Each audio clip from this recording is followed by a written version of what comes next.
आई माझी मायेचा सागर दिला तिने जीवनाला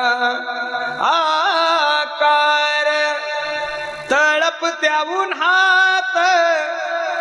आणि रखरखत्या रानात राहिली समाजासाठी तू ग कष्टाच्या घामात कधी मिळेल मुठभर घास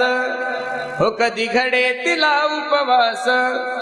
ओल्या मातीतून चालताना तुडविले काट्याचे फास आई माझी मायेचा सागर दिला तिने जीवनाला आकार नभीची चांदणी तू ग चंद्राची कोर शीतल तुझी छाया मला हवी जीवनभर तुझ्या शीतल छायेमध्ये उभं आयुष्य जगेन आई देवापासी मी ग आई तुला